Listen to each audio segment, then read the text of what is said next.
Do you remember being a little kid and making your first friend? If you're anything like me, that first friendship was pretty impactful. But I'm wondering how many of us are still friends with that person. I'm going through some stuff right now when it comes to girlfriends and relationships and friendships. And I can really tell that this is an opportunity for deep healing and growth for me. So I am leaning in, using all my tools, and really asking myself what I have to learn today. In this episode, I'm going to share my story with you around friendship. What I've learned over the years, some heartbreaks I've had, and most importantly, what's coming up for me right now and how I'm taking it as an opportunity to take my healing to the next level. Let's dive in.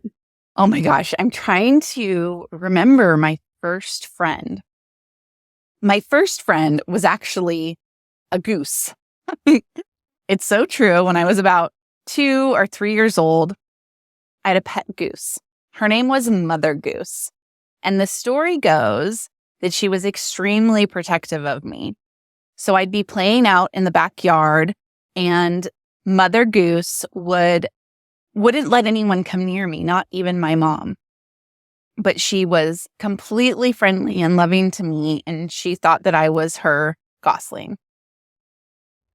She also had a bad habit where she would run after cars, honking at them, and my mom was really worried that she would get hurt. And also, she was worried that herself, my mom, would get hurt when she was trying to take care of me because I was only 2. And so she gave the goose to a farm. I was heartbroken. It was my first best friend. Ever since then, I have had a deep love for animals, and I often feel like animals understand me better than people. I certainly feel more comfortable around animals. But if we're talking about my first human friend, I think that would have to be Alexis. I was in first grade, maybe second grade. She was the most popular girl in school. You know how the story goes, right? She was pretty. She had blonde hair, blue eyes. She was petite. She had all the designer clothes. Do you all remember those Guess jeans with the little zippers on the side? Well, Alexis had those. I did not. We never had money for things like that. Most of my clothes came from the thrift store or this place that was called the $5 store, where you guess it, everything was $5. But I wanted a pair of Guess jeans so bad. I wanted to look just like Alexis, dress like her, and I wanted everybody to like me like everyone liked Alexis. Now, I, on the other hand, was extra tall for my age, extremely skinny and lanky. I had kind of like messed up teeth, and I did not have the cool designer clothes. So what I thought would be a great solution to this is I was going to get super creative and artsy and go way out there. I was 9 years old, and my mom said that I could pick any hairstyle I wanted. And she was going to take me to the store and I could pick out any outfit I wanted. I was so excited to shine in my uniqueness and my fashionista self that I took my shoulder length hair to a pixie cut and I picked out an outfit that was like this black leather, kind of inspired by Michael Jackson type thing, way ahead of my time. No other 9-year-old was dressing the way that I was dressing or wearing the hair that I was wearing. And I went to school the next day feeling so confident and so proud of myself. And I couldn't wait for all the compliments that were going to come my way. You guessed it. There were no compliments. There was laughs and jeers and jokes. And I left school that day in tears, swearing to never again let my freak flag fly. But there was one person who thought I was awesome and amazing. Alexis, my best friend. She thought my hairdo was so cool and my outfit was so cool that she went home and she asked her mom to get the same haircut and the same outfit. And when Alexis came to school sporting her fashion choice, guess what happened? She was praised. She started a trend. Everyone in the school wanted that outfit. Everyone in the school wanted that haircut. And that was a deeply painful moment for me. Alexis and I never had a big fight, although I somehow felt wounded. In that moment, I somehow felt like Alexis had done me wrong. In my adult brain, I can understand that there was nothing wrong. We were little girls expressing ourselves through the way we dress and the way that we wore our hair. But I felt outshined. I felt like my beauty had been stolen by this other woman. I say woman, isn't that interesting? We were 9-year-olds. We weren't women. But how often does this come up in our life as women? I'm 46 years old now, and I still have situations with girlfriends and women in my life where I feel betrayed, where I feel either I was outshined or I'm doing the outshining, or something is happening where we're just not meshing. And all I really want is another Alexis, someone who loves me, who thinks I'm cool, who thinks I'm funny, that I can share all my secrets with, that we can have a fabulous time playing with our Barbies, going on girls' trips, whatever it is, but that girl bestie. And for some reason, it's so hard for me. What I've been learning over the last year as I've been healing and uncovering and peeling back the onion is first, my circle's really small. I know a lot of people. I have a lot of acquaintances. I'm very well networked.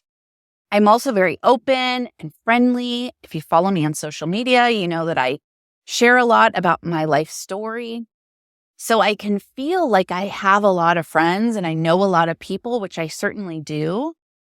But my inner circle, those super close friends, there's not very many of them.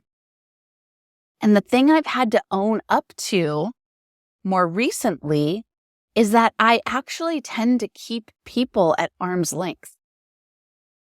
I don't open myself fully.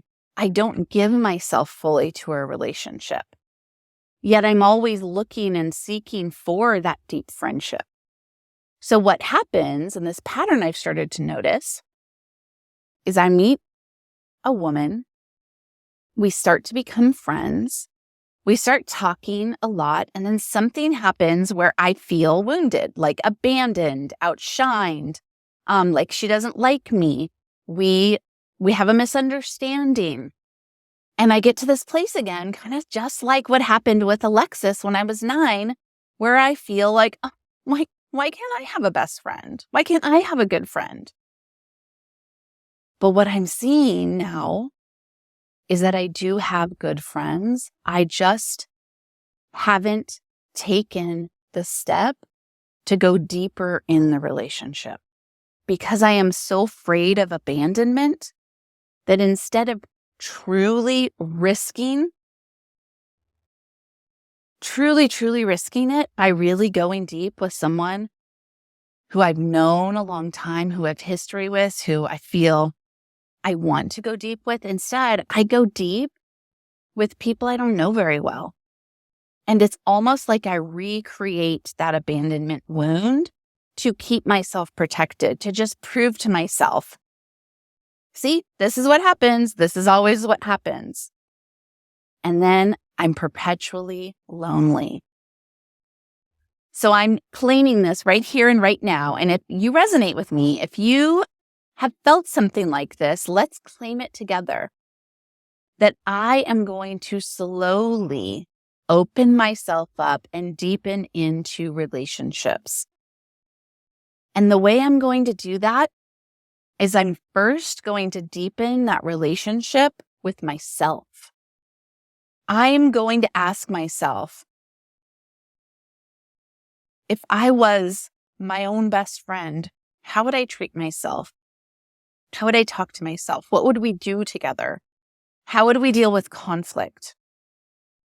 And then from there, as I fill up my own cup, then I'm going to make a short list of friends who I feel like I have a deep enough relationship with. I'm confident enough in our friendship. We've had enough time, enough experience together that I'm ready to take it to the next level. And the way I'm going to take it to the next level is I'm then going to turn that friendship I've been giving myself and I'm going to give it to them. The giver's gain mindset. Instead of asking, what can I get from you? I'm going to give to you what I want. Instead of setting myself up for abandonment, I'm going to take care of myself and have good boundaries. I hopefully start to heal this girlfriend friendship wound that I'm really just done with.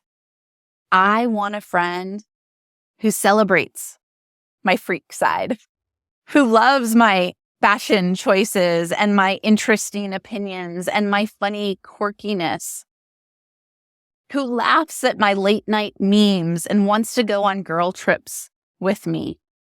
But instead of waiting around for somebody to prove that to me, I'm going to give it to the people who are already in my life.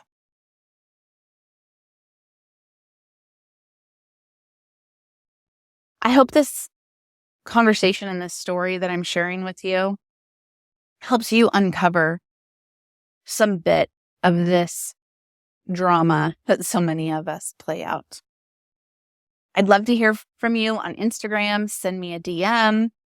And please, if you could share this episode with a friend that needs it, that would be so awesome. Until next time, warriors of light and love, you are healing. And although we don't heal on our timeline, as long as we commit to it, we do heal. Talk to you next time.